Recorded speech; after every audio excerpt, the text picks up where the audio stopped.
This is a Film Stories original podcast. We made this. Okay, so Scully's been on 2 dates. One of them was the most boring man in the world. And the other one was a murderer with a talking tattoo. So, like, if that's your dating experience, do you kind of go, yeah, you know, maybe I'll just chase monsters with Mulder, because that's just, like, a lot more sane.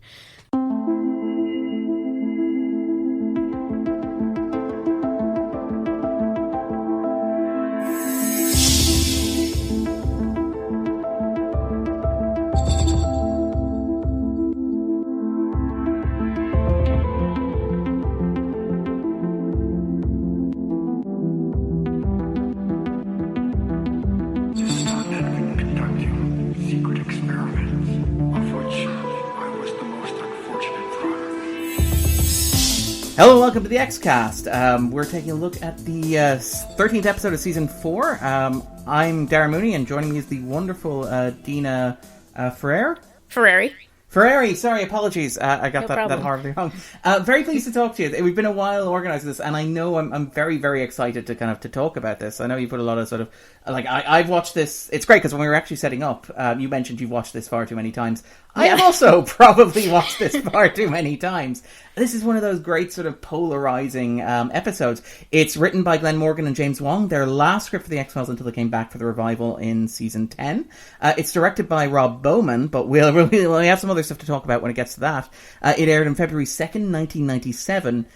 And I think when we were sort of ready to jump in, there was one thing that you really want to talk about it, which is that release date of it. Because it's scheduled as it stands in the middle of Season 4, the last episode being Leonard Betts and the next episode being Memento Mori. But there's something very interesting about that, isn't there, Deana? Yeah. So if you just watch it in the order in which it was aired, you see the end of Leonard Betts, where you have this implication that Scully has cancer, and tying back to like Nisei in 731, you know that could be related to her abduction. And so you will see all of Scully's behavior and her thinking in this episode as a reaction to that, as opposed to just general existential crisis, like, what is the meaning of this work I'm doing? And is this really the life that I want to choose? There is, because this is kind of interesting. Because obviously this wasn't written by Darren Morgan, this was written by Glenn Morgan and James Wong. But Darren Morgan has written a bit and talked a bit about what it's like writing for television. And he's argued that, like, writing is just actually, like, what we consider to be writing and storytelling. Writing is just obviously one facet of that. And for Darren Morgan, the last rewrite, he would argue, is the edit of the episode. It's the bit where you have all the footage, you have the script, and you sort of slice it together, and you make a story from that. And what you get at the end of that is different from what you've written down on paper, and different from what the actors were doing on set. And it's, you know, it's something more than both of those and something slightly different. What I've always found interesting, and I think that Never Again sort of typifies this, is the idea that, you know, maybe there's one more rewrite that exists beyond the edit of the episode, beyond, like, the episode itself, like the release of the episode. And I mean, it happens, it's in all other art form as well, where, you know, the release of a film is almost a meta-narrative of itself, where it's positioned, you know, what it says about the time when it's released. You can have a film that was shot 5 years ago, released today, and it's contextualized in the moment of the now as much as it was when it was actually filmed or written or made or produced or whatever. And I think you're right when you say that about Never Again, because it's very hard to separate, like, Never Again from that context, from the cancer arc that runs through the 4th season, which is remarkable given the cancer arc itself was, I believe, highly improvised. It was very much a case of Darren Morgan, again, had promised a script for the 4th season, had not been able to deliver on it, and so Vince Gilligan, John Shaban, Frank Spotnitz, and Chris Carter basically had to sit down and throw out a script at really short notice, and that script sort of became Memento Mori, but they also went back and they added in the idea of Scully getting cancer. It wasn't something that they'd sort of planned from the start. They'd sat down at a writer's retreat at the start of the 4th season and said, this is what we're doing. This was something that emerged, like, very spontaneously. And then what you have is, because of that, despite the fact that that was something that they came up with on the fly, it casts this huge shadow over everything that came before and everything that came after.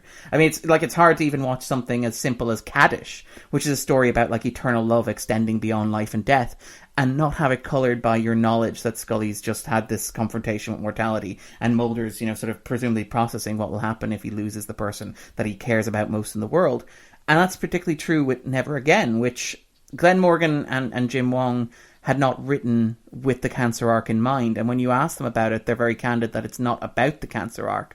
But when you watch it, you're right. When you watch the season like progressing, and particularly because you're listening to this podcast, like you didn't listen to Leonard Betts last week and you'll be listening to Memento Mori next week, it's hard to divorce it from that. But what about you? Do you watch this episode in isolation and see it as something, as its own self-contained story? Or every time you watch it, does it have that weight, even though the word cancer is never said in the episode, does it have that weight, and can you think of it without that weight? Well, what happened with me was I found out about the change in broadcast order, I mean, maybe just a couple of years ago. And the first time I had seen it was probably not right when it aired, but maybe like 1999, 2000.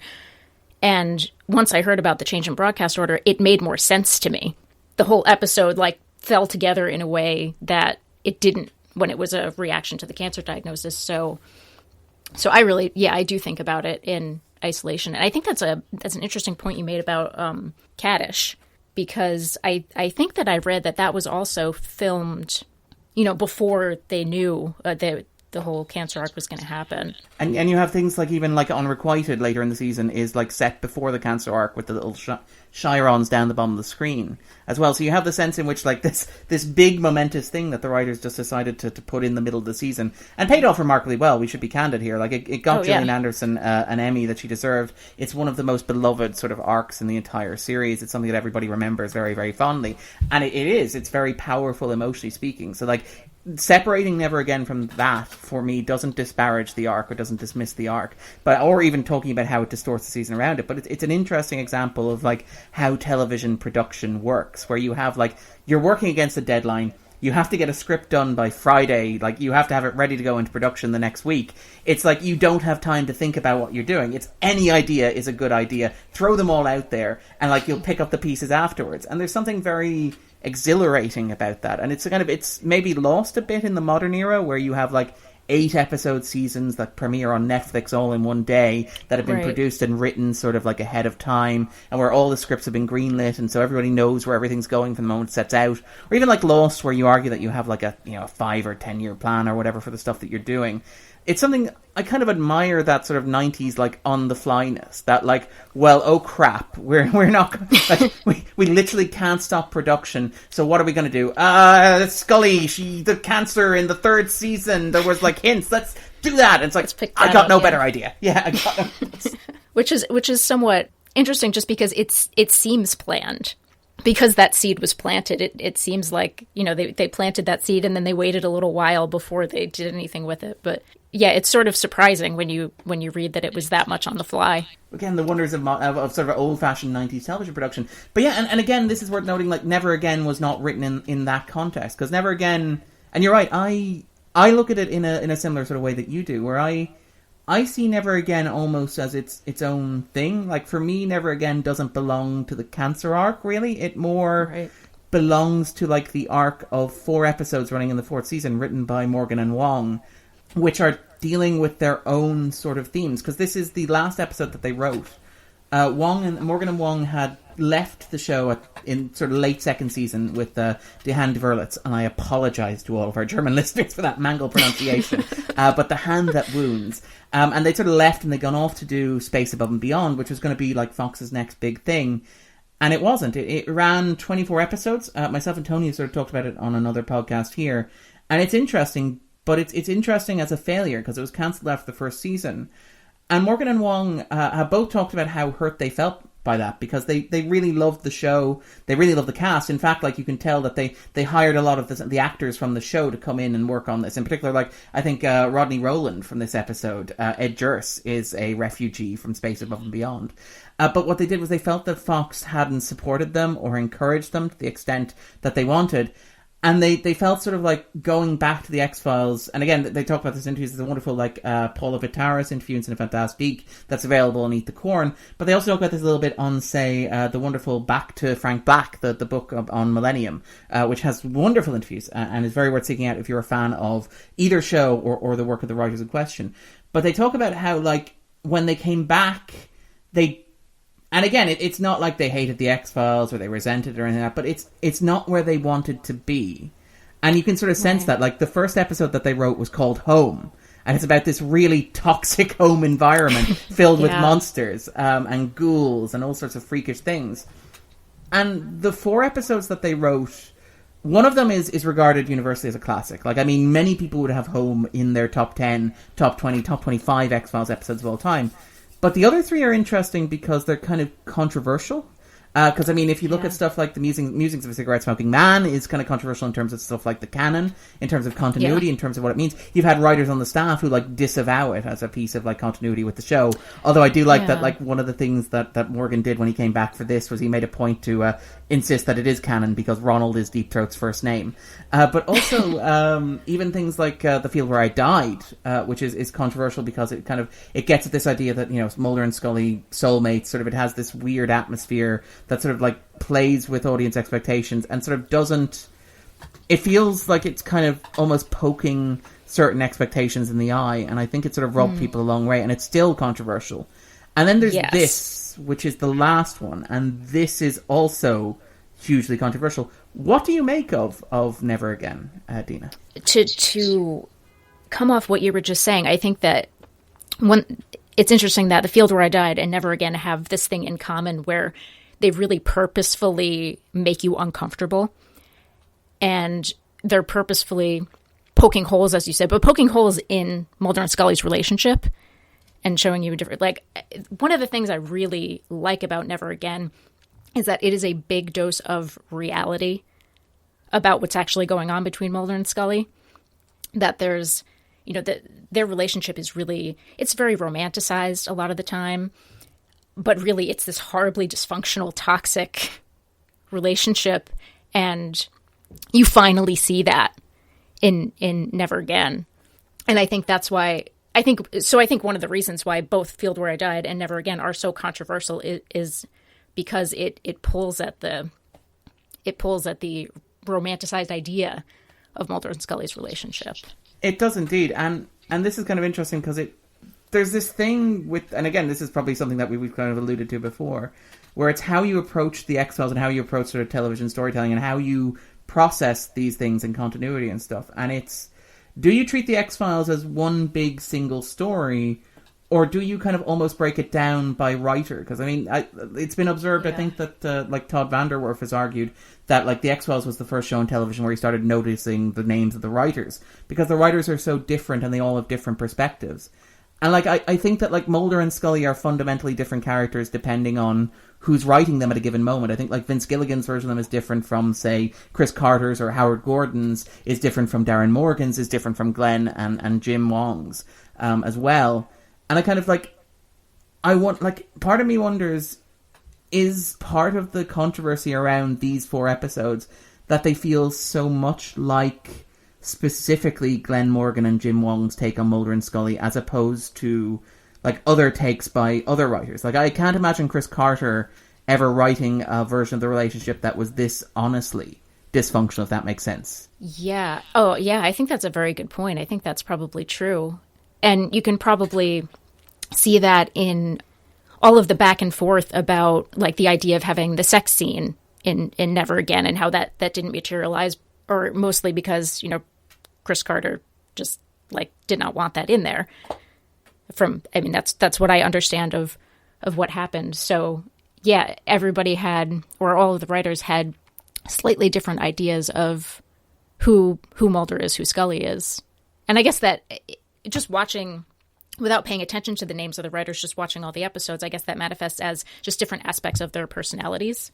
But yeah, I think certainly they all had different ideas. Yeah, and for me, like, the thing about Never Again is it feels almost like a finale for Morgan and Wong in their version of the X-Files. Because again, they didn't come back for another 20 years, right. I think, roughly. Like, it's like, this is a fond farewell. Obviously, they left and they went to work on the second season Millennium, and they show ran that, and they did a lot of work on that. But like, this, from their point of view when they were writing this was their last word on Mulder and Scully. And it's quite a last word. Like, particularly if you look at it in that sense, if it's like if you were writing a thesis statement about Mulder and Scully and how they are, like, this is not, you're right when you say it's not a healthy relationship. There's something fundamentally toxic and broken about it, and it's kind of, I think you're right that maybe that's what makes this, and particularly like The Field Where I Died, so provocative and so upsetting, is because to certain fans, and again, like, I understand, I don't want to seem dismissive. I'm always wary that when I talk about like this, that I'm being dismissive of other points of view. I'm not. I completely understand it,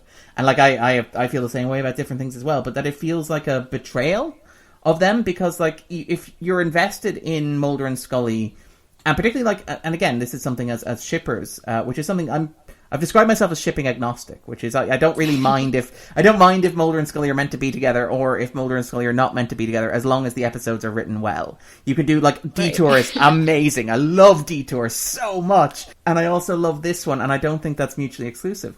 But like, what about yourself? How do you feel about Mulder and Scully, and does that impact how you feel about Never Again? Like, do you think that this is this your definitive version of Mulder and Scully? Like, the relationship between them, is this more honest to you, or does it matter at all to you? Yeah, I think that this is, I think that it is maybe the most honest, but it's also sort of, all relationships have good times, bad times. This is definitely like one of the worst times. So it is very honest, but I think that it is maybe missing a little bit, like, really the strength of their bond that comes out in some of the other moments that are like really beautiful, like, you know, in Memento Mori, for example, which, you know, will come very soon. You know, that is also part of the relationship. It's not just the toxic parts. There are the very good parts too. It's just that it's very rare that we saw the dysfunctional parts. So I was glad to see them here. That's actually a very, very good point that you make. Because, I mean, that this is something that I think is kind of lost a bit in discussions around things like this.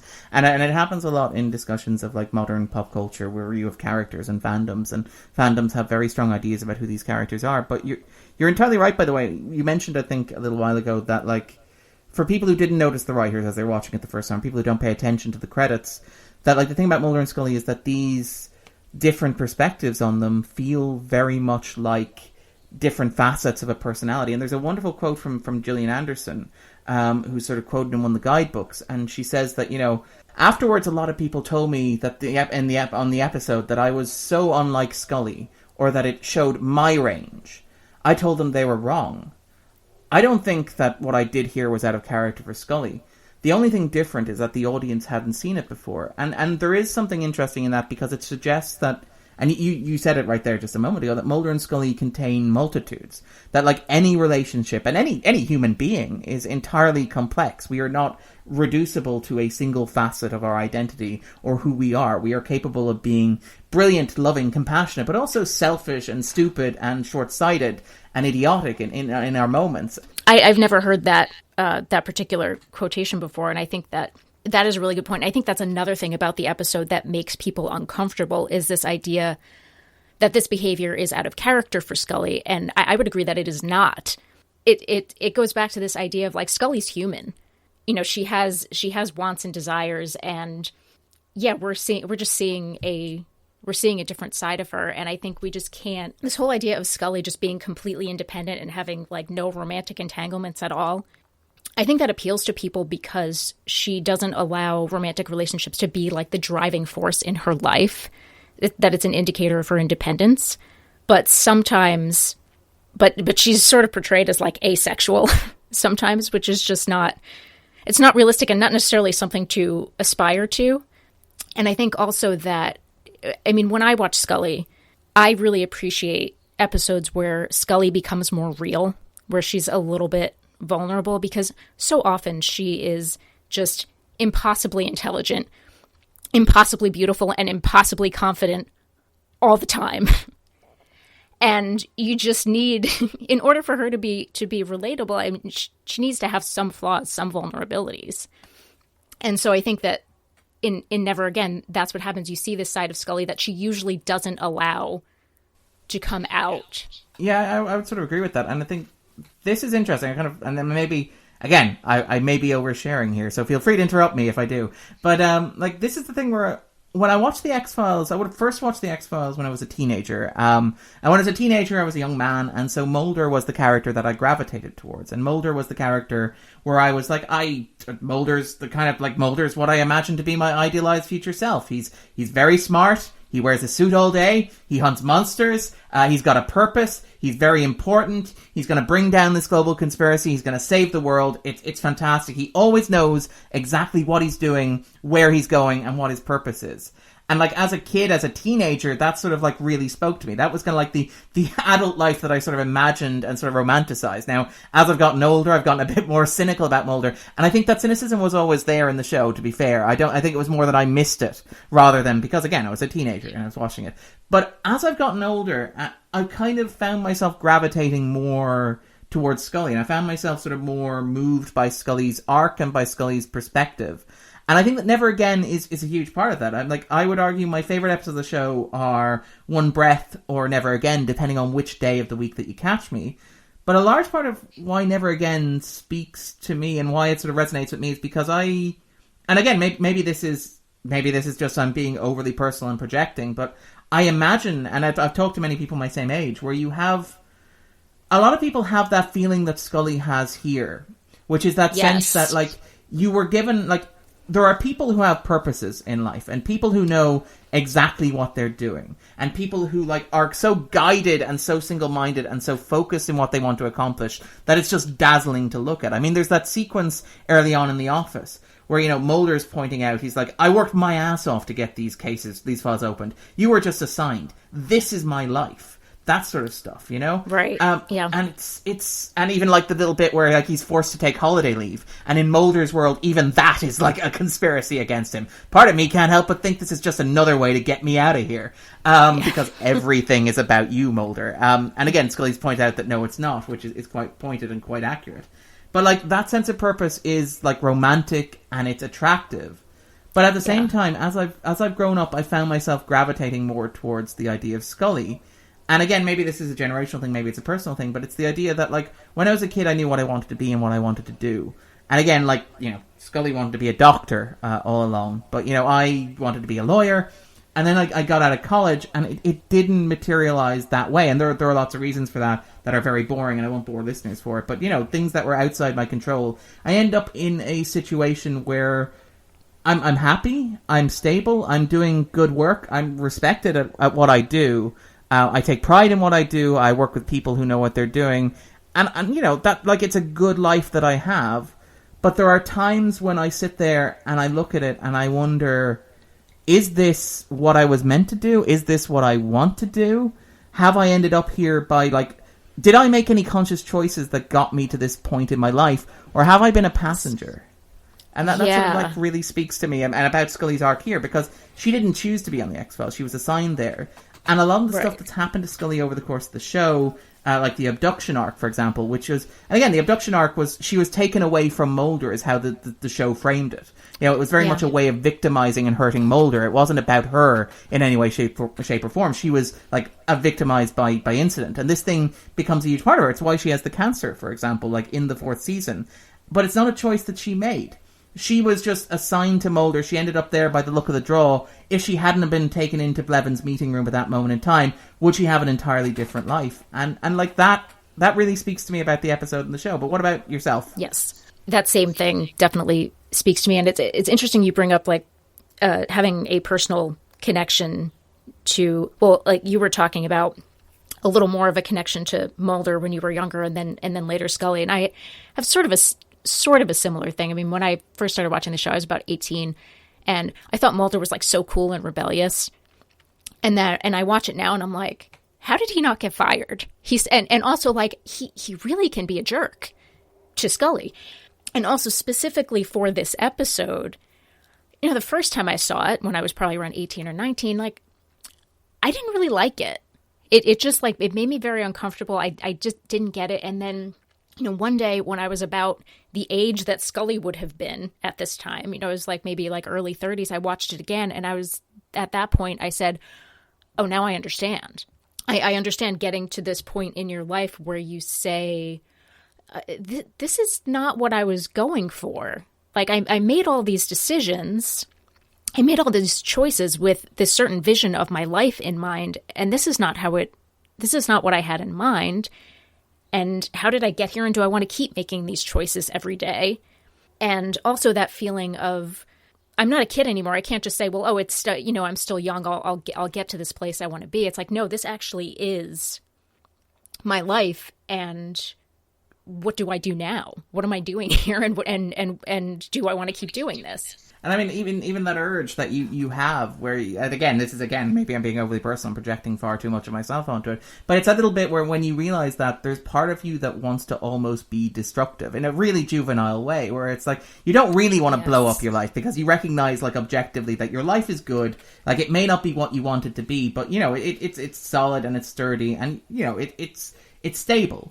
But there's a part of you that wonders, like, what if? What if I took a chance? What if I did something that was very stupid? What if, like, I acted out like a child that I never allowed myself to be because I just went and got caught up in these decisions? And, like, that's why, and again, like, a lot of people argue that, like, Scully's choices here are out of character or unreasonable, that, like Ed Jurst is very, very clearly sending out red flags. Like, he's a walking red flag. And there's a lot, like, and that's walking a fair red point. Flag. It really is. Like, it's painted with that wonderful ink from, like, Soviet prison. Gulag. Right. I like that. I like the idea that, like, the fact it's made with rye rather than urine. Like, being honest, I'd be very grateful I got the rye tattoo, not the urine tattoo.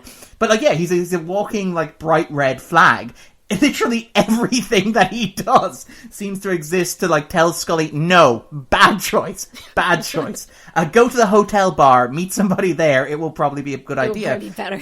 Yeah, but, like, and those are fair criticisms, but what they miss is, and again, maybe this is just, projecting myself onto it, is that, like, when you're in that situation, or when I've been in a similar situation, sometimes, like, you make the bad choice because on some level it is the bad choice. Yes. Like, you want to, and she talks about it a little bit in the bar where she's talking about, like, the role of her father and like, the fact that there were other fathers along the way. And it's very telling, for example, that, like, the episode positions Mulder as a surrogate father. Like, there's a little bit where he says, like, I've arranged for eye-to-eye surveillance, and he slides the ticket across the desk to her. It's like, oh, don't worry, I've taken care of this. I'm the adult in the room. And she talks about, like, sneaking out to smoke a cigarette, with her father upstairs. And, like, there is an element of that to it. Like, I don't think Scully is oblivious to the fact that, like, Ed Jurst is probably not the best choice for a first date in Philadelphia. But I think that's sort of, like, he's enticing because of that. Because, like, there's an aspect of wanting to break the rules or wanting to act wild. Because, again, Scully, you're entirely right when you say that, like, Scully spends a lot of her time on the show, and I don't really have a problem with it. This idea of her being incredibly intelligent, incredibly professional, maybe it's a little unrealistic that she's that well styled all the time on a government agent's salary. But, like, I don't mind the idea that, like, she's in a professional setting, and we mostly see her in the office. And in fact, like, one of my, like, this is one of the ironies of the show, where because the X-Files was so focused on what Mulder and Scully do and spend so much time in the office on their jobs, like, The show in its early seasons did try and hint that Mulder and Scully had personal lives. Like, you had, like, the suggestion that other women were attracted to Mulder, and you had Scully going on a date in Jersey Devil and stuff like that. But, like, that stuff got dropped. And that stuff got dropped not because the writers made a conscious choice that, like, these two are going to be platonic partners for life, and will have no life outside of the office. It got dropped because those were the parts of the episodes that didn't work. And because it was more interesting to focus on the monster of the week and the dynamic between them. But, like, the end result of that is by the time you reach the 4th season, you end up with things like Scully's birthday party in Memento Mori in Tempest Fugit and Max. Yeah, thank you very much. Yeah, in Tempest Fugit and Max. It's just herself and Mulder because she has no other friends. And the show has kind of, like, taken what was an expedient storytelling choice not to have, like, Mulder and Scully romantic subplots. And turned it into, like, a facet of the characters.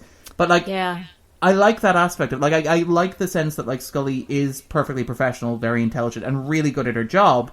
But, like, I also understand that doesn't exclude things like this that happen outside it, where it's like, if you have been so buttoned down, you do occasionally want to rebel, and this is very much like an act of rebellion. Yeah, I totally agree, and I also would put my same personal spin on it where, if I'm feeling stuck, if I'm feeling I'm stuck in a pattern, I want to do something that is not myself. I want to not be, I get tired. I'm tired of myself when I'm tired of my pattern. So I think, what can I do that would be the opposite of what I would normally do?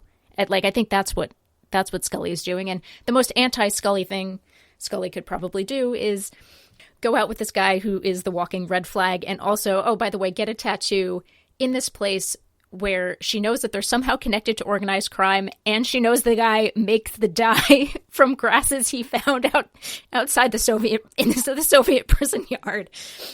You really can't get much more anti-Scully than that. Yeah. And I think there's some value in that as well. Yeah. And it's worth noting, by the way, the fandom.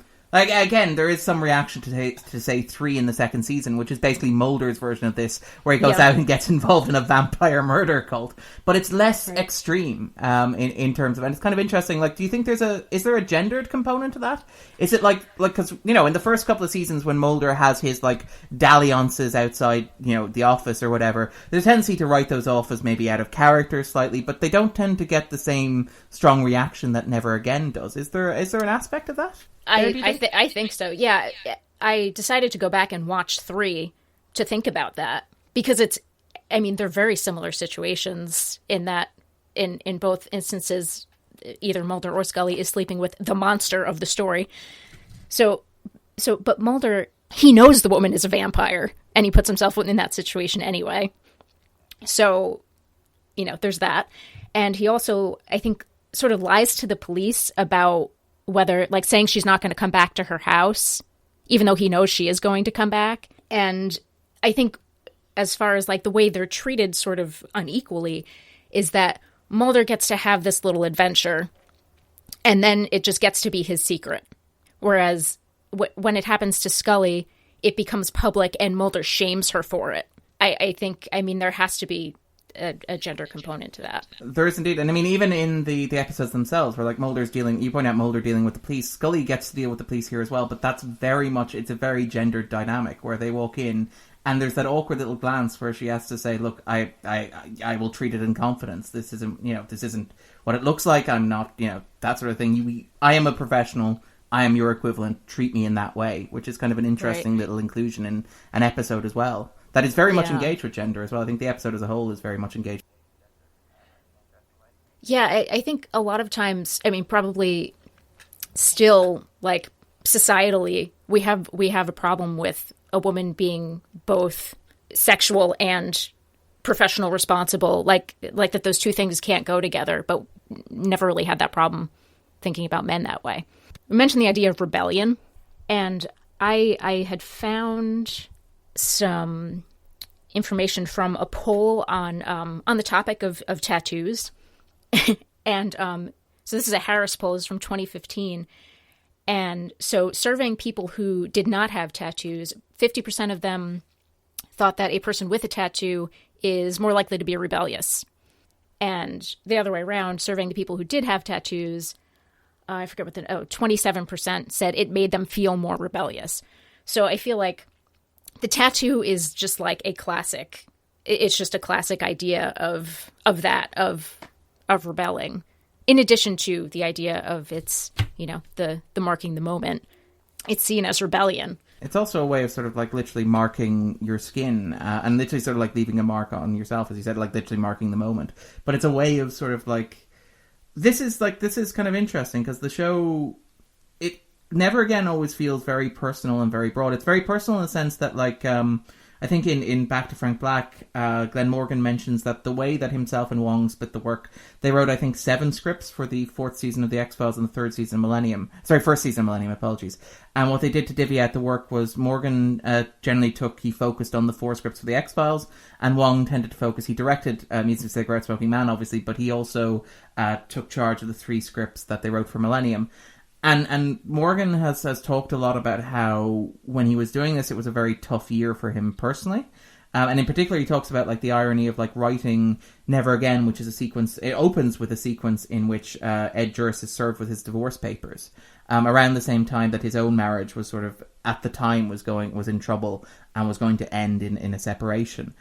His first marriage. And it's kind of like there's an element of that shining through, and there's a sense in which it feels like, and he's talked about this, so I'm not projecting too much onto it, where Morgan is saying that he was using Scully in a way that we've talked about, that sort of act of rebellion, which is interesting. But there's also a bigger, broader kind of cultural thing going on, I think, where the X-Files, like, it is this wonderful, like, microcosm of 90s culture. And there's this, like, the first scene with Mulder and Scully where they're meeting the informant who describes the adventures of Moose and Squirrel to them. They meet at the Vietnam Memorial.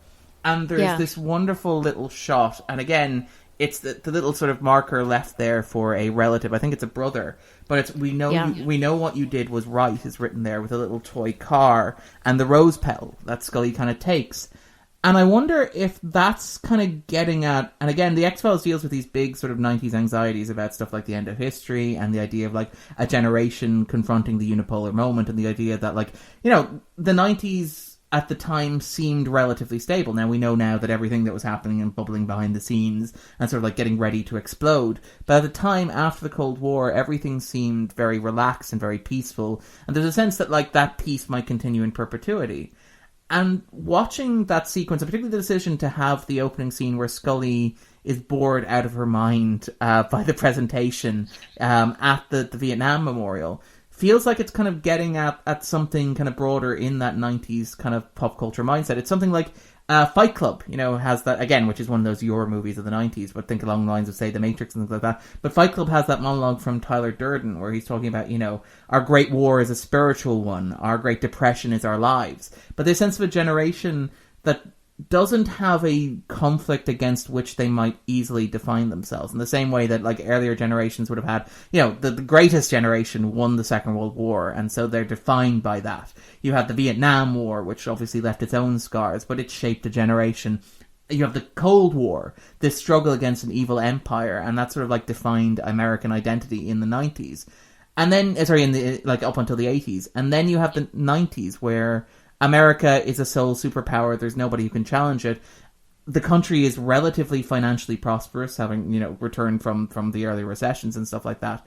But with that, do you have a sort of a spiritual and existential crisis where you are looking for something tangible and real? It's telling that, like, Scully takes that rose petal from the Vietnam Memorial and carries it with her because it's a physical marker. And again, it's the color red, which she gets on the tattoo.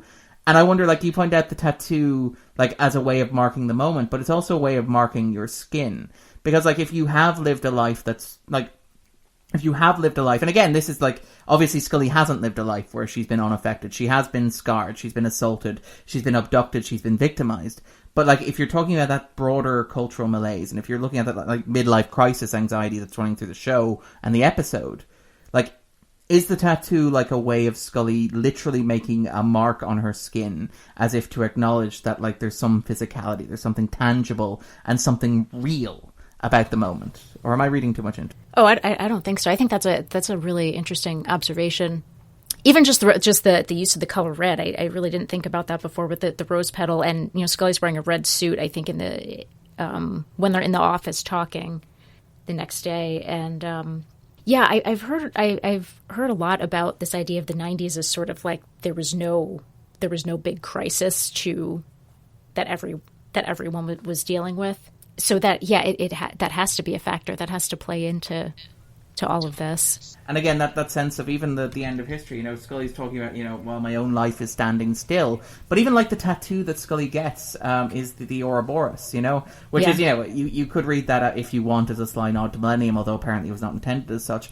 But right. It's a snake eating its own tail. It's a perpetual motion device. It's a circle. It never ends. It just keeps going round and round and round. And so it becomes almost an expression of, like, Scully's anxiety that she's stuck, like, chasing these ghosts that will never actually materialize, chasing Mulder's dreams rather than her own, just showing up to work and doing everything that's asked and expected of her, but without any real sense of movement forward. And I find something very affecting in that. Yeah, I do too. I actually, I had to go and read a little bit about the Ouroboros to try, because the first thing when I look at it, really what I see is futility, which is sort of what you're describing, just, going around in circles and not able to make any progress, or perhaps even like eating your own tail, eroding the progress that you have made. Yeah, apparently it's been used in, just all kinds of different cultures, religions, whatever, but it's basically that eternity is repeated. It's repeated cycles. It's the same thing happening over and over again.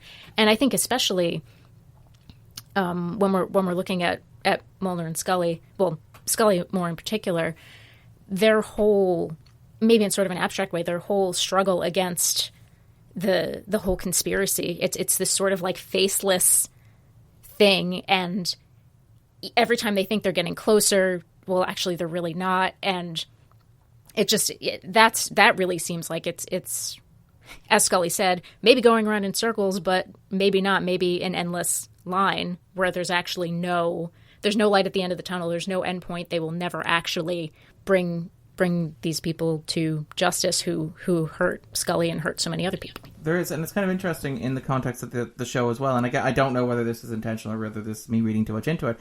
But you had, I think Carter had originally planned for the X-Files to run about 100 episodes or 5 seasons, which was enough for the show to get into syndication. Right. And then around the time the 4th season sort of developed, you had the deal with Fox where it's like, actually, we want to make a movie, and we want to do something where we keep the movie in cinemas while the show is also on TV. And by the way, according to Carter, I think this is an interview with the AV Club, where he says he was pretty much told that, look, if you don't go along with this, what we'll do is we'll just run it without you. You can retire, we'll give you a big bundle of cash. And Carter was like, he felt he couldn't do that to everybody else who'd worked on the show. He felt he owed it to them to kind of continue on. Right.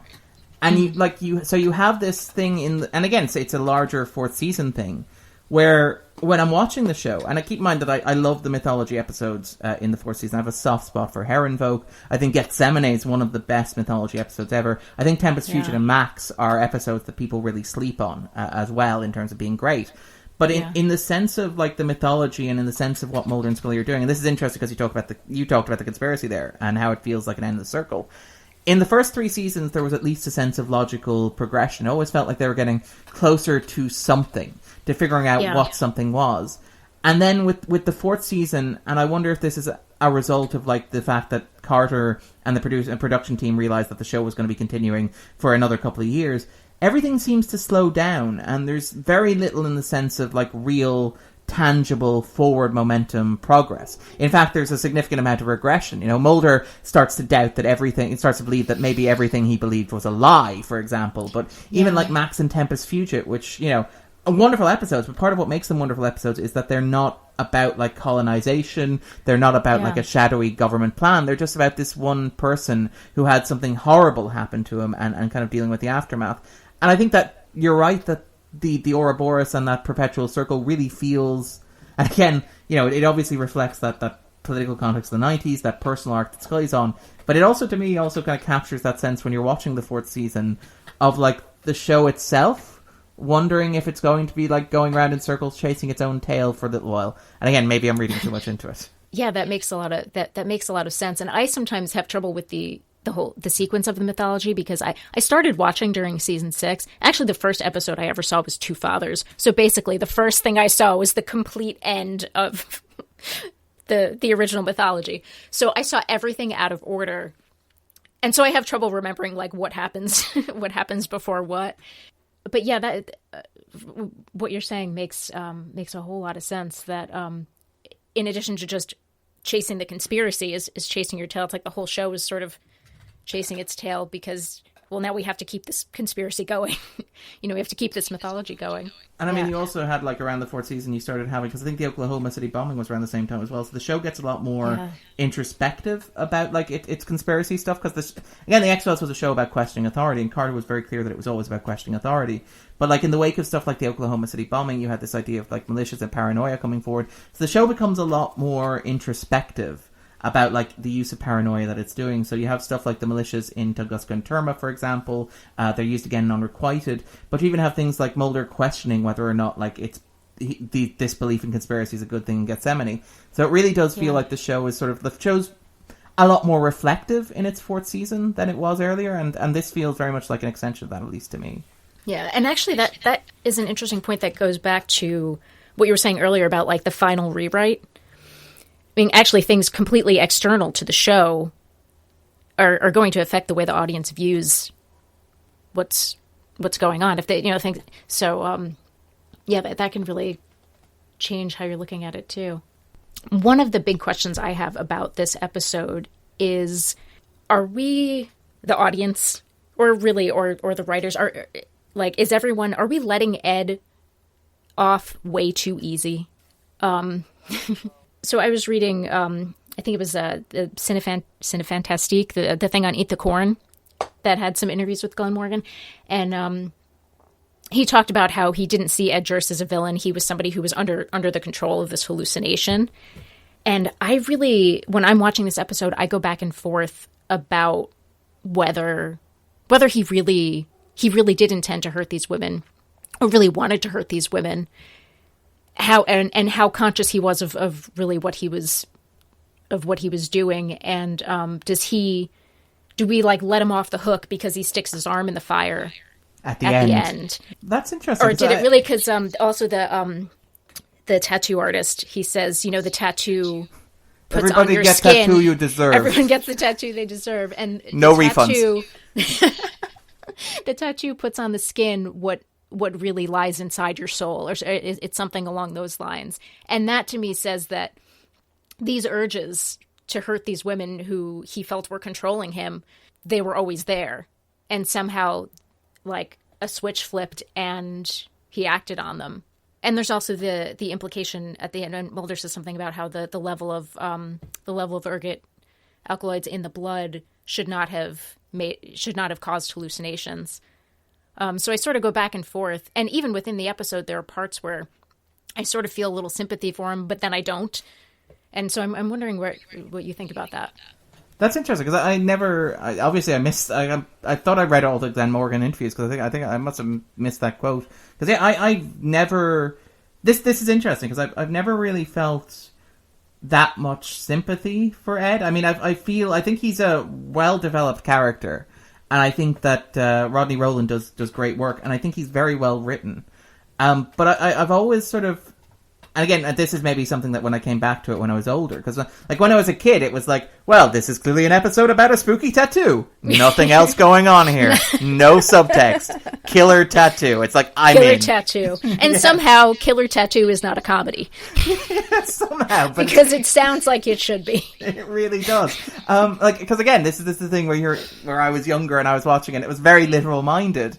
But even then, it was quite clear to me that, like, that line, everybody get tattooed. Sorry, I don't know why I'm doing it in the stereo. I apologize. Everybody gets the tattoo that they deserve. Always felt like it was, like, again, like the idea that it lays bare what's in Ed's soul. And as I've gotten older and I've rewatched the episode, it feels worryingly prescient. And again, maybe this is a case of like having rose-tinted glasses looking back at like 90s nostalgia. Because again, when this episode aired, I would not have watched it live. I would have watched it like in the late 90s when I bought the box sets. This was like 1997, so at the time I would have been about 10 years old. I think at that point I'd watched, was it War of the Copperphages, given myself nightmares, and my parents had told me that I was never allowed to watch that show again. Again, you want to talk about overly literal-minded. I didn't get that War of the Copperphages was a comedy. I was like, there are cockroaches in his skin. It's horrifying. But when I watched this as a teenager, like, it was very much like, oh, killer tattoo. It's clearly like, there's a drug in there, the drug is like affecting him. And it wasn't until I got older that I realized that it was something much more. As you pointed out, like, they have the actual line from Mulder where they explain that, like, the ergot in there, the levels aren't high enough to have caused it, which feels almost, again, there's an element of Morgan and Wong being almost slightly subversive with the X-Files formula. It's kind of like Home, where, like, Home, they aren't actually monsters, they're incestuous kind of, they're incestuous kids, they're incestuous family. Like, maybe nothing supernatural was actually happening. Yeah, that sort of thing. Maybe. And the same thing happens with...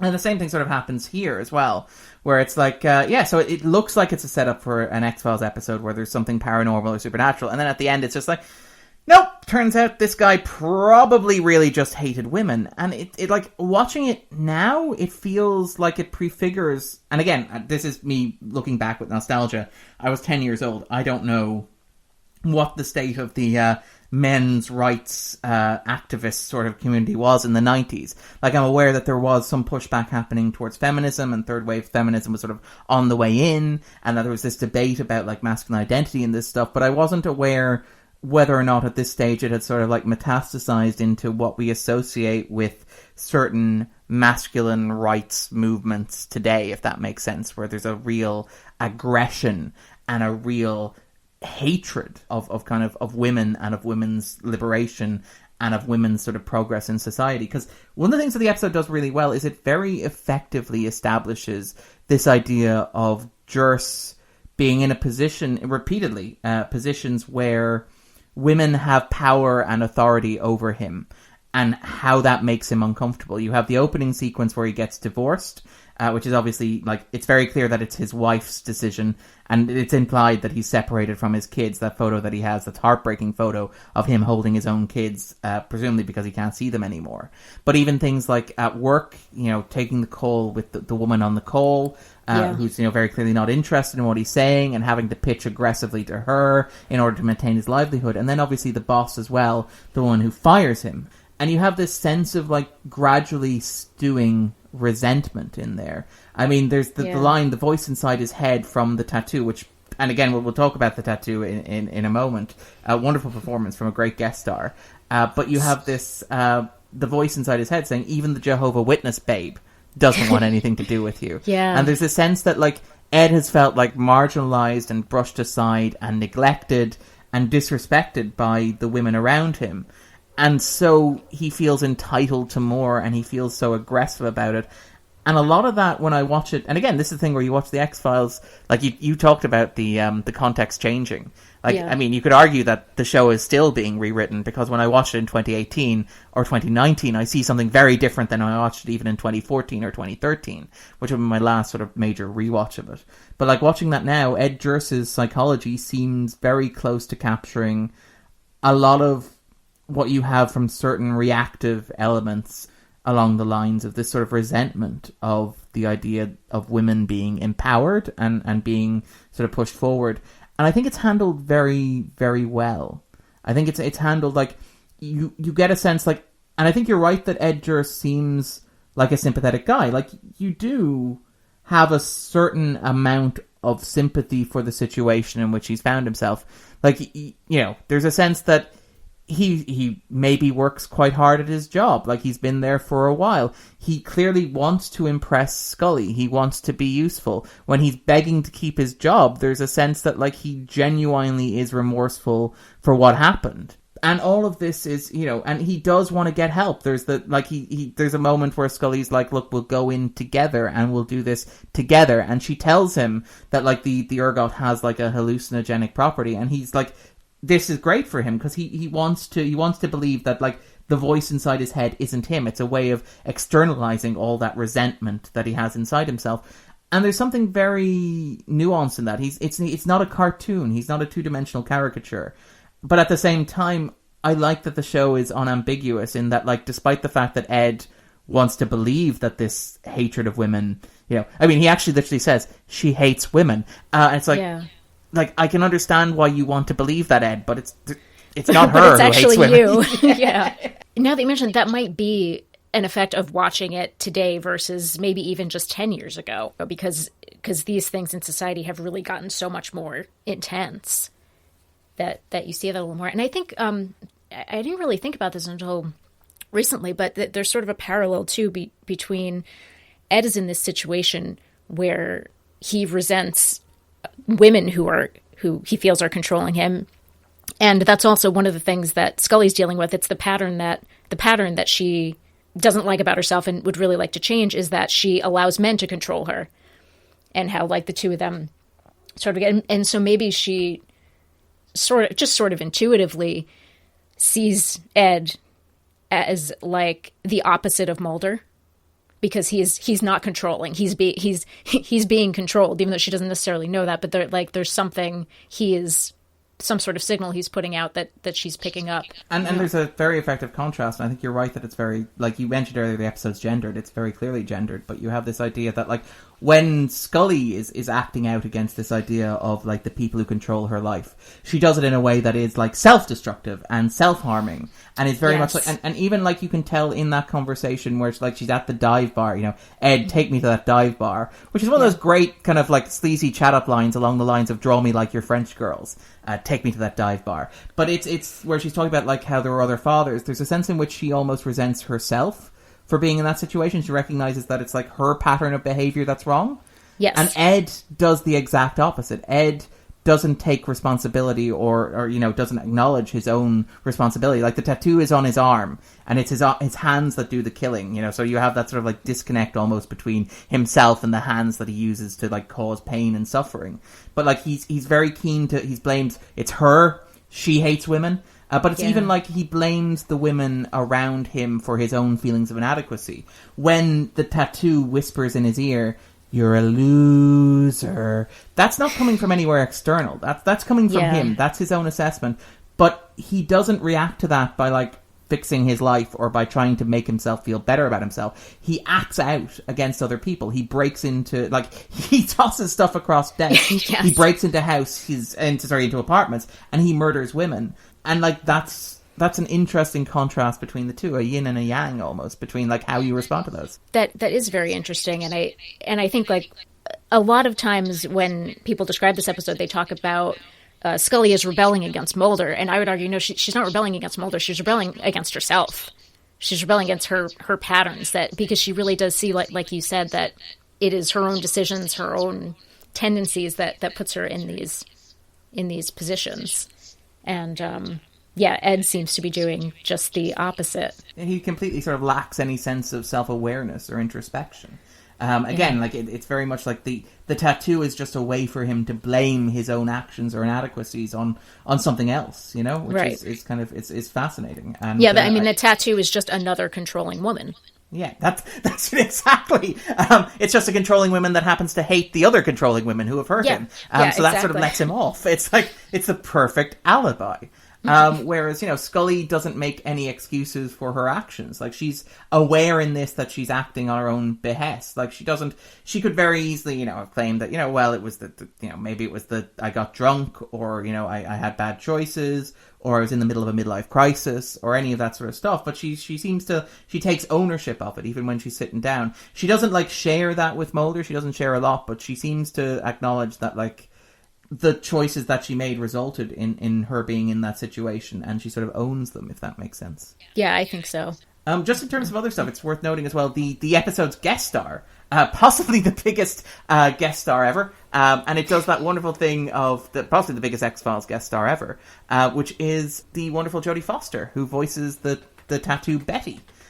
Which is a remarkable bit of casting on a number of levels. Most obviously, the connection that exists between Gillian Anderson and Clarice Starling, where, like, there's a sense in which, like, Clarice was an obvious inspiration for Scully, in the same way that, like, Will Graham was an inspiration for Mulder. Like, right down to the fact that, you know, Scully is a brilliant trainee FBI agent who is assigned the case of profiling an eccentric genius who works by his own rules and methods and doesn't conform to normal social standards, if you want to read it that way.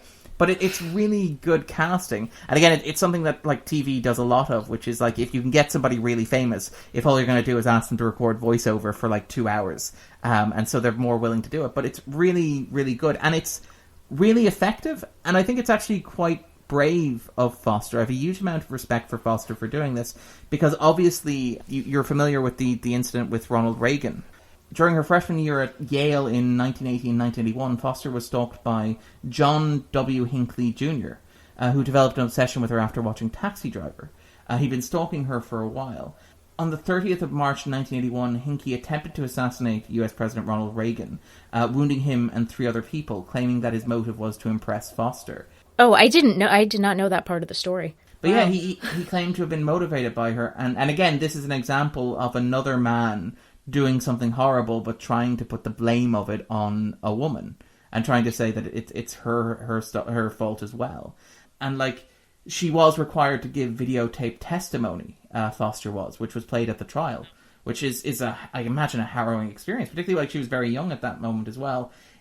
And she's rarely discussed this in public, understandably. She wrote an essay called Why Me, which was published in 1982 by Esquire, and she discussed Hinckley with Charlie Rose in 60 Minutes too, explaining that she doesn't like to dwell on it too much.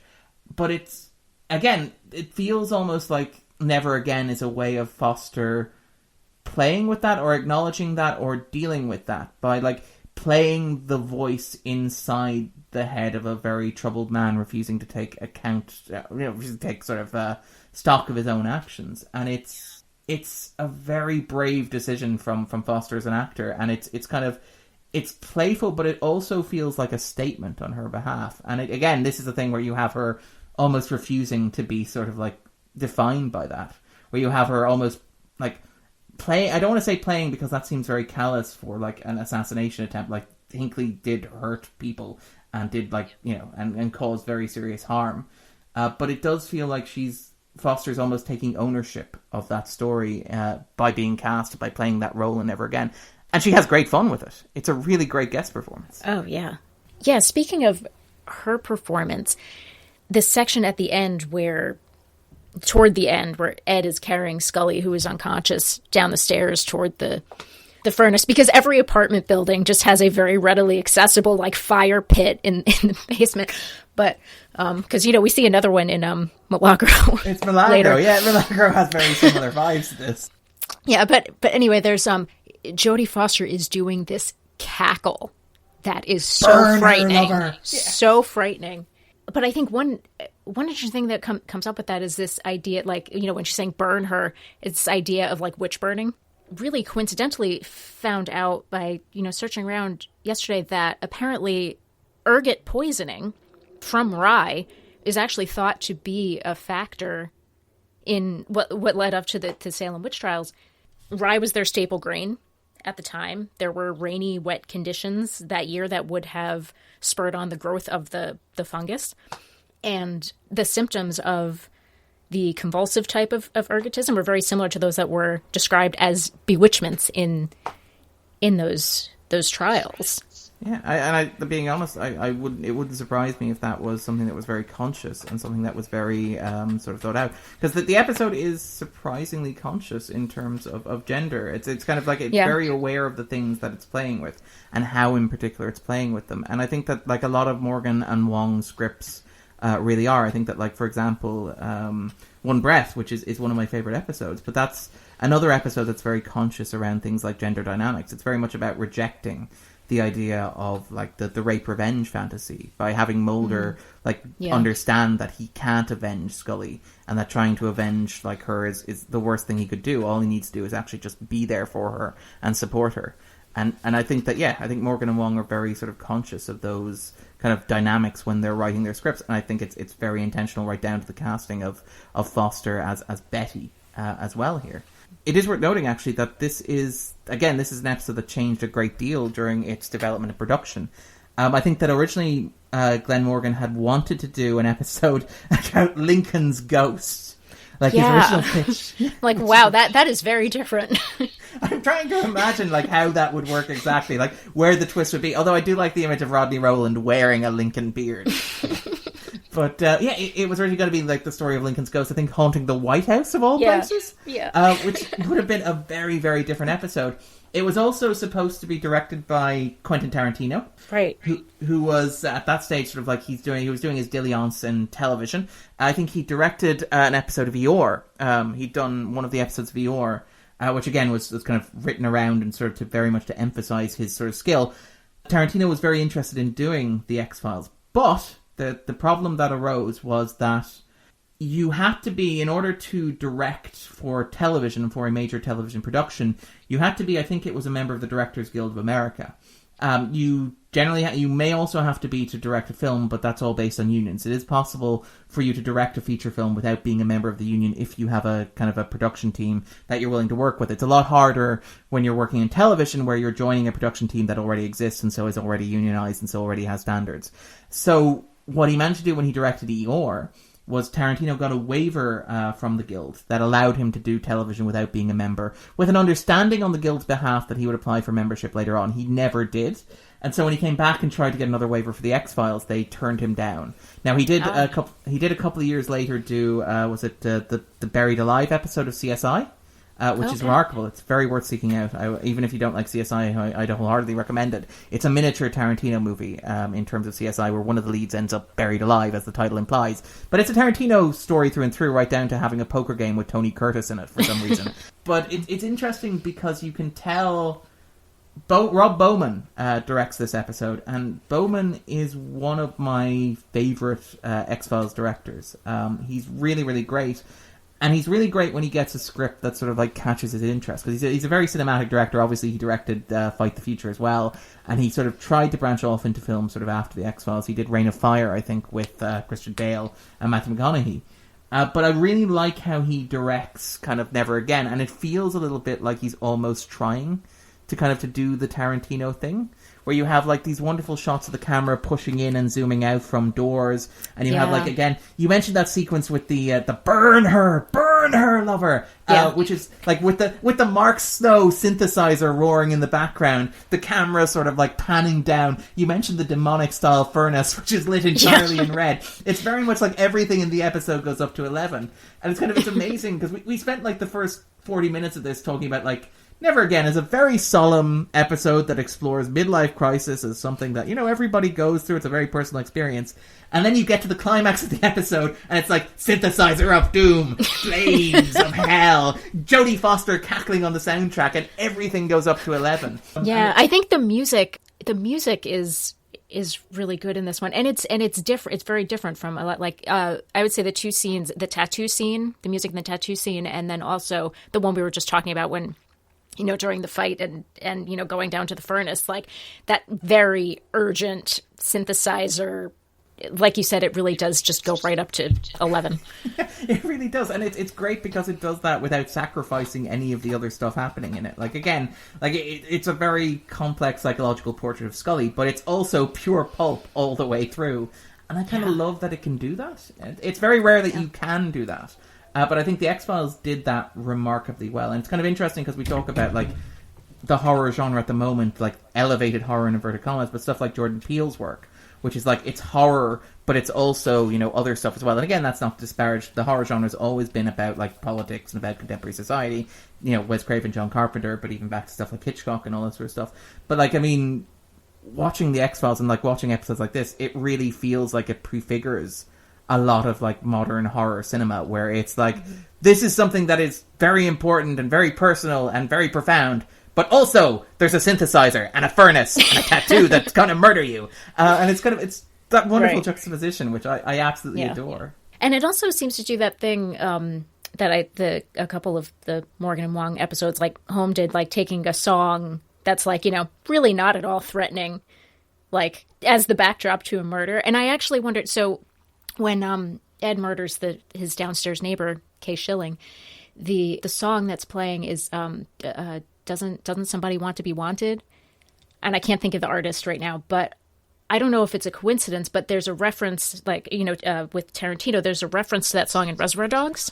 So I was wondering if that was like sort of supposed to, like that they originally threw that in because of Tarantino, or if it was just a coincidence. And it also sort of fits a little bit with the theme of the episode as well, because it's very much like, it's the Partridge Family, by the way, but it's Ed much does. Yeah, I know, that's your juxtaposition. That makes it well. even more, yeah.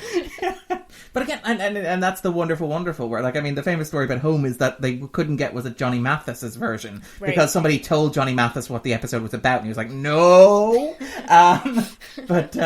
So they actually had to hire an impersonator to sing a version of the song that they used in the episode. I think they got the Partridge for a Family version of this here, but there's that wonderful juxtaposition. And again, this is like stuff that Morgan and Wong do so well, where you have that, like, you have something that is very folksy and very like Americana-esque and very wholesome, and then you put it against a scene that it absolutely is not.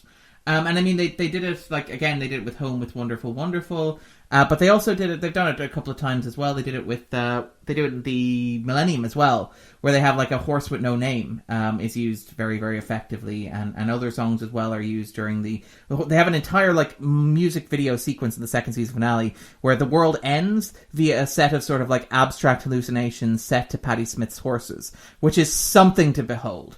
And if you haven't seen it, I would recommend it because it is amazing.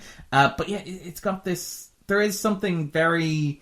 That sequence stays with me when I think about the episode. Like, obviously, when I think about Never Again, I get all the images. I get Scully getting the tattoo, complete with that Mark Snow score. And, like, the way in which that tattoo scene is almost played... Like, I feel very pervy when I say this, but there's something very erotic about that tattoo scene. And yeah, absolutely. Yeah, it almost feels like it's kind of a stand-in for the sex scene that was cut, because it's very... Yeah, very that's how I feel about it. It's like, well, we don't get to do a sex scene, but we're going to kind of do one anyway.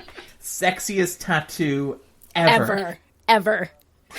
I mean, it really is a great scene. I mean, just visually, like the when you see the spray of alcohol, and it's just like the close-up. I mean, it's really gorgeous. Yeah, the razor going over the skin, but then you have the lights in the background because they're out of focus, so they're like little spheres of red and blue and green. The colours in this episode generally are amazing. Like, the X-Files is a wonderful looking show. I think one of the things the X-Files did rather well was it made, like, television storytelling feel cinematic, and it really does. And, like, watching this in high definition is amazing. I think this was the first episode that I stuck on when I got the big Blu-ray box that they released about 4 years ago. Mm-hmm. I think the first episode I stuck on was it this one or was it Drive? But this was one of the first ones anyway. Okay. And it looks gorgeous. It's an amazing sequence and an amazing scene. And there's so much of it. And there's so much that I kind of think about when I think about, like, Never Again. And it's amazing that it has, like, that indelible imprint on my mind where I can, like... I'm pretty sure I think of most of the episode, but I don't think of it as a story. I think of it as, like, moments and images and sort of sounds and the way they come together. It's remarkable. I think the show really missed its opportunity to just, like, sometime in the later seasons of the show to have some sort of reference to the tattoo, even just a silly one, like, just as, like, an Easter egg. I mean, it's missing. The one place where it's notably missing would be in Roadrunners, because you would have seen it. When they were, like, trying to put the Jesus slug in her back. Which is great. I love that the X-Files is a show that you can summarize with, that sequence where they're trying to put the Jesus slug in her back. In back, yeah. The big problem with that was that... Again, not a comedy. Not a comedy. But yeah, and it's interesting because it feels like the show didn't know quite what to do with this sort of stuff. And it happens again with, say, Amusing the Cigarette Smoking Man as well. And I think this is maybe something to do with the fact that, like, Morgan and Wong, when they're working on the show, they're almost like... Again, I don't want to sound... And again, Darren Morgan, who's written for the show, is like he did an interview on the X-Files files with Kumail Nanjiani, where he talked about how certain critics that he reads, he doesn't like that they talk about, like, writers trying to blow up the show. Like, it's like, that wasn't what I was trying to do. I was just trying to get a script done on time.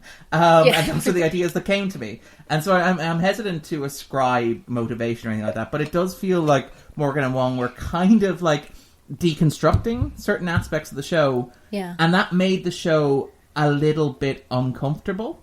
So you see that, like, the show doesn't know how to deal with some of the stuff from these fourth season episodes. Like, the Amusing the Cigarette Smoking Man is pretty much put in a drawer and forgotten about until Morgan and Wong get to come back, in the revival season. They're like, oh, by the way, Deep Throat's name is Ronald. But also, like, the tattoo as well, and Never Again feels like something that, again, that they put in a drawer, and we're just like, well, we're not quite going to process this. I think there are aspects of this script that come through in Milagro, in that it wouldn't surprise me. And again, you mentioned the furnace, but even just in terms of mood and tone, and this idea of Scully's autonomy and Scully's relationship with men, that I think, like, Carter and Spotnitz and Shaban, and I think, did Gillian write that one as well? But I think that basically it's a smorgasbord of very talented people working on that script. But I do wonder if, like, Milagro feels like the show trying to process Never Again, and it takes 2 years to do it. And you can tell that there are some things that they're still not comfortable working through from Never Again. It's interesting. Right. And again, you get Mulder sort of shaming, sort of throwing a little shame at Scully, even though there's that part where Mulder's talking about he's read part of Paget's book, and he says, it ends with, you doing the naked pretzel with the stranger. I think that's the terminology. And I assume that's a priori, in this way that's very accusatory. So you get the same behavior from Mulder, even though it's different. Even though it's different writers. At this point, you have like the Diane Fowley thing happening in the background. You're like, Mulder, you don't really have moral authority in this situation, to be entirely clear here. You don't get to feel hurt about this. But yeah, there is a sort of a sense of the show not being entirely sure how to process like these scripts, because I think. And again, I'm hesitant to say that like Morgan and Wong were blowing up the show on the way out at the door. I don't think they were. I think they were just like working through some things that had occurred to them about the show, and that they were trying to sort of like figure out how to articulate them, and like using that as like a springboard for like stories that they wanted to tell. Because obviously they had to, that you have to write 20 odd episodes of television in a season, and they had to write 4 episodes of the X-Files, and those ideas were just the ones that sort of like gave fruit. But I think the show doesn't know quite what to make of episodes like Never Again and episodes like Musing the Cigarette Smoking Man.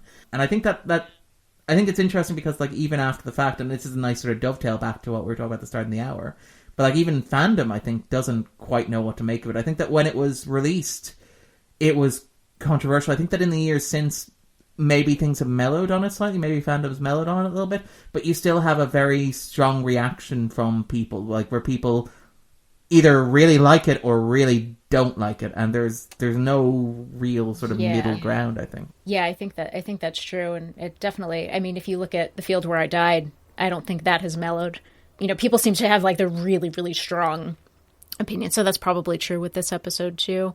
I think probably like to close, we could talk about the final scene between Mulder and Scully, because I think that there are 2 ways to look at it, and different times that I watch it, I view it in the different ways. So it's basically, is Scully choosing to stay, or is she just unable to leave? Those are the 2 ways I look at it. And I know a few months ago where we did like a round table, 25 moments for 25 years, I talked about the more hopeful interpretation of this scene where, Mulder and Scully have this really strong bond, and that's why, they're just sitting in silence, and as much as they dislike each other right now and they don't understand each other, that their bond will get them through the conflict.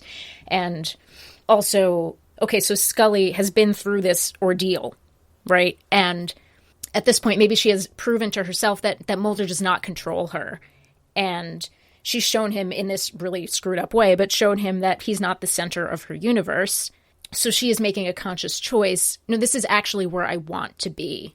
Or the less hopeful interpretation, which is actually the past couple times this week that I watched it, was the interpretation I was taking was, no, actually she's sort of resigned to the fact that she's stuck in her patterns and she feels trapped. There's no way out, almost, which is a very bleak and very depressing ending. I like that the ending is deliberately ambiguous, right down to like ending with an incomplete sentence.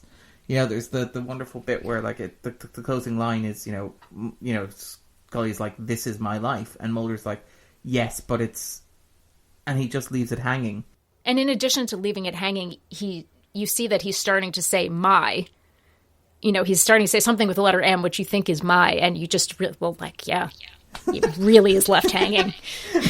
And I mean, like, there's a sense in which, like, does that mean that the fact that he stops himself from saying it, does that mean that Mulder has maybe had like some small level of like self-awareness about this, that he's realized that it's not even just about the desk, it's about what the desk represents. I do like, by the way, one of the nice callbacks that Never Again gets is that like when Doggett moves in season 8, Scully makes a point to give him a desk. Yes. Which is a lovely character touch, because it suggests that like Scully is far more sensitive to the needs of other people than Mulder is in this sense. In that Mulder is like, well, this is my office, this has always been my office, Scully, as much as I love and appreciate her, this is my office, and she's there as like my partner, not necessarily as an equal driving force in this thing that I'm doing. Whereas Scully's like, yeah, I came down here, I was assigned down here like Doggett was. I understand what it's like maybe not to feel the most welcome. And also, the nice gesture to make is towards reaching out and like understanding that like a desk is a very important gesture in an office, because it says you have a place where you... How does Mulder describe it? You have that area over there. Oh yeah, I always thought that was your area. Yeah. Whereas, way back there. Yeah. Whereas you have, like, if you have a desk, you have a space that is your own and you can mark out, and, like, the office becomes yours as much as anybody else who has the desk in it. And I really liked that sort of inclusion. Is it Patience? Is that when that happens? I don't know. I don't know. It's sometime I don't remember. Yeah, the desk, and the desk was probably just, like, accidental, because it just made sense for them to, like, film the two of them talking back and forth over Mulder's desk. But yeah, it's this real metaphor for Mulder's lack of ability to share the X-Files. Like, at this point, Scully is very much invested. She's been abducted. Her sister was murdered. All this, they've been through all this stuff together, but still he views it as his own and not theirs. Not theirs, like, together. Even when he's assigning Scully out, it's like he's assigning busy work. Again, like, Scully points out, I didn't know you were my superior. But it's very clear that, like, and again, it's not that Mulder would articulate, to be clear, like, as much as Mulder gets criticism in this episode, as much as a lot of that is deserved, the episode doesn't suggest that, like, Mulder consciously thinks about these things. It's not like Mulder had a sit-down, like, meeting and he's like, yep, this is definitely my office and that's why Scully's desk isn't here. Or, yes, I definitely see myself as Scully's superior, that's why I'm going to order her around. It's just that he's never had these assumptions challenged. And he's never had this, like, internal narrative of the X-Files that he has challenged, because Scully, isn't going to do that for him. And so he's kind of like, he's internalized them, and that's reflected in the actions that he takes. And again, it's a very, I think it's a relatively nuanced way of dealing with something like that, where Mulder is a jackass, Mulder is incredibly self-centered, Mulder has very little awareness of anybody's needs outside of his own, in terms of things like this. But he's not a bad guy. Like, you understand why he is the way that he is, and I think that's, again, like the stuff that we talked about with Ed Juris, it's really, at least for me, really good writing, where you can see this is an episode from Scully's perspective, so you see Mulder as a jackass, but, like, you also understand that, like, Mulder isn't being a jackass just to be a jackass. He's doing it because, this is just the way that he thinks about things, and while he probably hasn't formulated his thoughts in a coherent manner, these are the assumptions that underline them because he's never interrogated them, Right. And also Scully, because of her personality, because of her patterns, which are, like, what she's examining in this episode, well, she doesn't really stand up for herself all that much. She doesn't really challenge him or bring it up with him ever. She just sort of gives him a pass because, like you said, she knows that he's not a bad guy. He's just, this is just how he is. He's self-centered, whatever. It's because, we're 4 years in, and this is the first time she's ever mentioned the desk. I mean, I never realized, I never even thought about it until Scully says it at the start of the episode. Like, which again, is like, again, it's sort of like, it's a nice touch. And again, this gets at what Anderson was saying, where it's like, this isn't something alien to Scully. It's just a facet that we've never really seen before. But it was always there, and it's nice to have that to contextualize her, if that makes sense. Yeah, another thing about the ending is, like, regardless of whether Scully's choosing to stay or just feels like she can't leave, they're still, at the end, they're back in the same relationship, which, like, I think I've been using the term, like, dysfunctional and toxic, which may be a little harsh, but, like, really, it's all-encompassing, but it's also incomplete. Like, there's no room outside this relationship for life, for, like, relationships with anyone else, even really friendships, because it just takes it, like, they're always working, and but it doesn't have all the, the nicer things about really having a partner, which is, like, really having a companion outside of work. So it's like, yeah, it's all encompassing, but it's not satisfying. And they're still there at the end, which is, one of the heartbreaking parts about the end. I really like that the sort of the way that it's shot. You have that shot of the two of them almost in long distance, the camera, like, kind of almost as if we're about to leave them in that room with the silence lasting forever. Now, obviously it can't, because the show is going to be back next week. But it kind of gets at what I was saying, where sometimes the X-Files feels like, 4 or 5 different shows written by 4 or 5 different writers, and this feels like the Morgan and Wong finale, to a sense. It's almost like The Sopranos, where it ends mid-sentence. But it's like, it's just, and it reminds me a bit of, again, the 8th season, where you have Essence and Existence, where the closing shot is a much happier version of this shot, where you have, like, the long distance shot of, like, Mulder and Scully alone in a room together, except in Essence and Existence, they're holding William and they're together as a family. And I really like that sort of juxtaposition between the two, where there's a sense that, like, okay, the audience is going to leave Mulder and Scully alone because they need to work this out almost by themselves, if that makes sense. And I can understand why, if you're an audience member, that's frustrating to you. Yeah. But there's an element of, like, Never Again where it feels like there's a conversation that needs to take place between the two of them almost privately without the audience as voyeurs. Right. And we don't get to know whether or not they're capable of having that conversation. And you can go either way. As you point out, you can read it hopefully and say, like, this is, Scully's had this experience, she's broken away, she's sort of like, she's been changed by that, she's, and again, it's very telling that, like, Mulder doesn't save the day here, Scully saves herself. Yes. Scully has the scissors and she sort of attacks Ed and she gets free. And even, like, before he jams his arm in the furnace, it's, it seems like Scully's quite safe. It's not as if he's about to kill her and then jams his arm in the furnace. She's standing, She has a bladed weapon. And it doesn't, like, Mulder doesn't ride to the rescue at the last minute, having figured out where she is in Philadelphia and arriving with an FBI SWAT team to save her from this murderous man. The episode gives Scully the autonomy of having her sort of solve the situation by herself, of getting her out of the situation that she got into.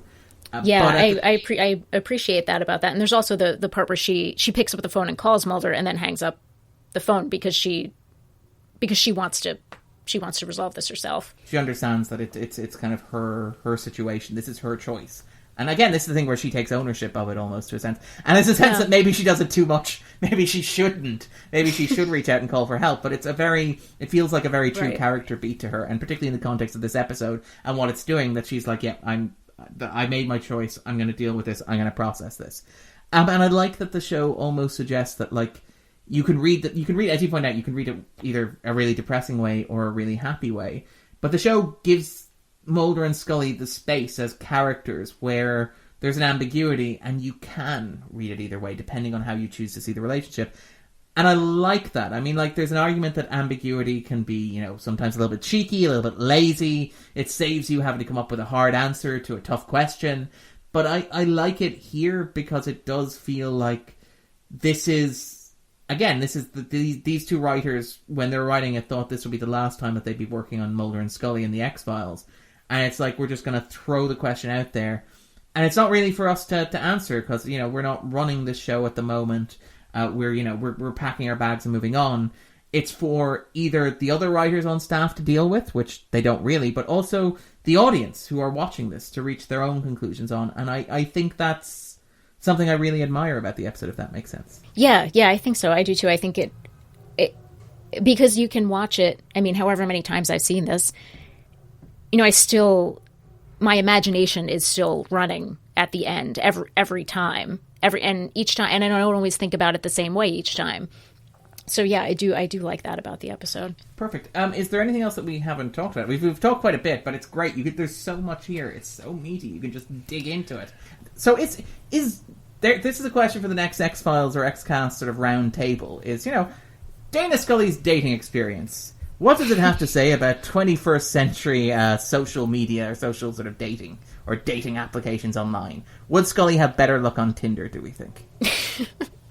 Yeah, that's a good question. Well, because then you could also tie in, well, you do know a little bit about her previous relationships, that she very much preferred older men, that, somehow you can tie that into, and also apparently men who were like her instructors. Yeah. So I don't know how that works out on Tinder. I'm not really familiar if there's, are there like, can you set like age preferences? Different. I don't know how that works. I think we'll leave that for the people that deal with on Twitter or in the comments group or on the Facebook group. I think it's the X-Cast basement if you want to discuss what Scully's Tinder profile will be like. But yeah, I think that about wraps us up then, doesn't it? I think so. But if people are looking for a bit more Deana online, where can they find you? Well, I'm occasionally in the X-Files basement on Facebook and on Twitter, where I'm sort of sporadic. My Twitter handle is Deanut Butter. It's like peanut butter, but with awesome, by the way. With a D. Yeah. Thank you. I was like, that's a pretty awesome handle. I was like, yeah, that's good game. Yeah, thanks.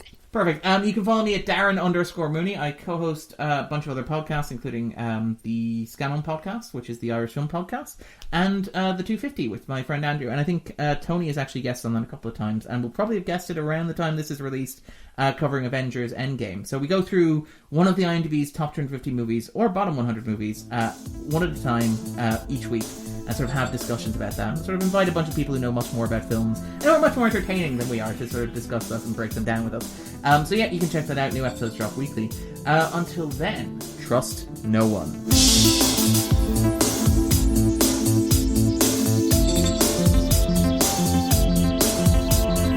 The X-Cast, an X-Files podcast, is produced and hosted by Tony Black, alongside a dedicated team of podcasters and X-Files fans. You can find the show on Twitter at the X_cast, on Facebook by typing in the X-Cast, or inside our group, the X-Files Basement, an X-Cast podcast fan group, plus on Instagram by typing in the XFcast. If you're a fan of the show, why not support us on Patreon? Exclusive bonus episodes, early access to new episodes, plus become part of our X-Cast community in the Patreon department. To see our monthly subscription options, just head to patreon.com/the X-Cast. That's patreon.com/the X-Cast. We'd love to see you join our Patreon community. We're also part of the We Made This podcast network at We Made This Pod on Twitter and We Made This on Facebook. You can find a range of shows on TV, film, music and popular culture in general on the network. Thanks for listening, and we'll see you next time.